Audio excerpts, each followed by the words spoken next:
अस्सलाम वालेकुम व्यूवर्स, उम्मीद है आप सब खैरियत से होंगे। आज की जो मेरी वीडियो है वो फॉक्सटेल फ़न के बारे में है। अब फॉक्सटेल फ़न जो है वो असल में फ़न नहीं है, लेकिन इसको फ़न ही कहा जाता है। जो फ़न है वो स्पोर के ज़रिए या डिवीज़न के ज़रिए उसकी प्रोपगेशन होती है। और स्पोर जो हैं वो फ़न की लीफ की बैक साइड पे बहुत छोटे छोटे से स्पोर्स बन जाते हैं, डॉट्स से होते हैं, जिनको अगर हम ड्राई कर लें और उनके ज़रिए हम प्रोपगेशन जो है फ़न की कर सकते हैं। ये फॉक्सटेल फ़न जो है ये स्पोर के ज़रिए प्रोपगेट नहीं होती, बल्कि इसकी हम डिवीज़न कर सकते हैं या इसको हम सीड के ज़रिए ग्रो कर सकते हैं। अब इसकी फ्लावरिंग जो है शुरू हो चुकी है।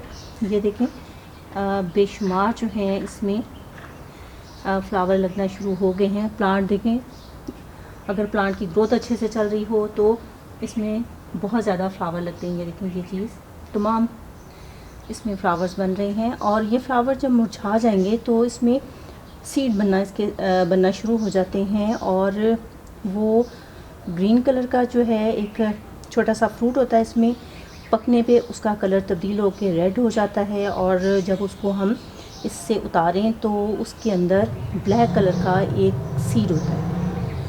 हर फ्रूट जो है वो एक सीड पर जो है ना मुश्तमिल होता है। उसको अगर हम कलेक्ट कर लें तो उसके ज़रिए हम न्यू प्लांट जो है ग्रो कर सकते हैं। लेकिन उसके लिए आपको ये ख्याल रखना ज़रूरी है कि जब इसके ऊपर सीड बनना शुरू हो जाए तो थोड़ा सा आप कुछ ख्याल रखें इसका, क्योंकि आपके लॉन में चिड़ियाँ परिंदे बेतहाशा आते हैं और वो उनका फेवरेट खाना है। इसके ऊपर मेरे पास ये बहुत अरसे से प्लांट है और मैं अभी आज तक इसमें से कोई सीड जो है ना वो कलेक्ट नहीं कर सकी, क्योंकि परिंदे जो हैं इसमें से तमाम वो फ्रूट खा जाते हैं। इस दफ़ा जो है मैंने इरादा किया है कि मैं लाजमी इसमें से सीड कलेक्ट करूँगी और उनको मैं परिंदों से बचाऊँगी। तो जब मैं इसमें से सीड्स कलेक्ट कर लूँगी और उसके ज़रिए प्रोपगेशन करूँगी तो आपसे मैं वो ज़रूर शेयर करूँगी। और आपके भी प्लांट में अगर सीड बनने का अमल शुरू हो चुका है, फ्लावर लग रहे हैं और सीड बनने वाले हैं, तो उसको आप ज़रूर से महफूज करें, ताकि आप मेरे साथ साथ आप भी अपने सीड के ज़रिए अपने न्यू प्लांट की ग्रोथ शुरू कर सकें। फॉक्सटेल फ़न जो है एक ऐसा प्लांट है जो सूरज की रोशनी को बहुत हद तक बर्दाश्त करता है, पानी की कमी को भी बेहद बर्दाश्त कर लेता है, क्योंकि इसकी ट्यूबलेस रूट होती हैं जिनमें पानी स्टोर रहता है। लेकिन इसी तरह जब ये प्लांट बहुत ज़्यादा धूप में पड़ा रहे, दोपहर की धूप है जो गर्मियों की, तो उसमें ये होता है कि इसका कलर जो है थोड़ा फेड हो जाता है, कलर डल हो जाता है। खूबसूरत इसके रंग के लिए ज़रूरी है कि आप इसको फ़िल्टर लाइट दें। अब ये देखें, जिस जगह पे मेरा ये प्लांट पड़ा है इस पर ये थोड़ी सी धूप आ रही है, थोड़ा सा टाइम और इसमें धूप आएगी, इसी तरह हल्की फुल्की सी, और उसके बाद बस इसका कलर जो है अगर फेड हो रहा है तो इसकी एक रीज़न ये हो सकती है कि आपका जो प्लांट है उसमें या तो उसको धूप ज़्यादा मिल रही है या उसमें खाद की कमी है। खाद अगर उसमें कम है तो आप ये करें कि उसको लिक्विड फर्टिलाइज़र ऑफ़र करें। काऊ डंग जो है वो उसमें आप पानी में मिक्स करके और उसके अंदर वो आप डाल दें। इसके अलावा इसको जो इसकी प्रूनिंग है वो भी ज़रूरी होती है, क्योंकि इसके फ्रॉन्ट जो हैं वो ख़राब हो जाते हैं और जल जाएं या किसी वजह से डैमेज हो जाएं तो उनको रिमूव कर दें, ताकि आपका प्लांट जो है नीट और हेल्दी लगे। पानी इसको आप रेगुलर दें, एक दफ़ा पानी दे दें।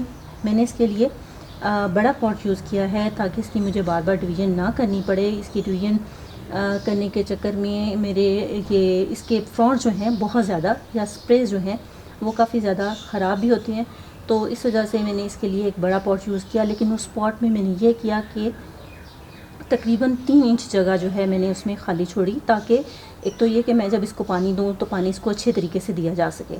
आप भी ये कीजिए कि बहुत आहिस्ती से इसमें पानी डालें ताकि पानी इसमें जज़्ब हो जाए, और उसके बाद जब आप तमाम प्लांट्स को पानी दे दें तो दोबारा जो है आपके जो कोई बड़े पॉट्स हैं उनको आप एक दफ़ा दोबारा पानी दें ताकि पानी नीचे तक चला जाए। इसी तरह इस पॉट को भी आप दूसरी दफ़ा भी एंड में एक दफ़ा फिर पानी दे दें ताकि पानी नीचे तक चला जाए। वैसे ये प्लांट पानी की कमी को बर्दाश्त कर लेता है, लेकिन पानी की कमी जो है वो पानी की कमी होनी चाहिए, वो पानी का बहरान नहीं होना चाहिए, क्योंकि पानी का बहुत ज़्यादा कमी से इसके फ्रॉन्ट जो हैं वो येलो होके झड़ने लगेंगे। उम्मीद है आपको वीडियो पसंद आई होगी। आप अपने प्लांट का ख्याल रखिए। अगर उसमें फ्लावर बन रहे हैं तो सीड बनना शुरू हों तो उनकी हिफाजत करें और इस पे से सीड ज़रूर कलेक्ट कीजिए। और मैं इस पे से सीड कलेक्ट करूँगी तो आपसे ज़रूर शेयर करूँगी कि उनके ज़रिए मैं प्रोपगेशन कैसे करूँगी। आप अपना और अपने प्लांट का खूब अच्छे से ख्याल रखिए। आपसे फिर मुलाकात होगी, तब तक के लिए अल्लाह हाफ़िज़। बिल्लू।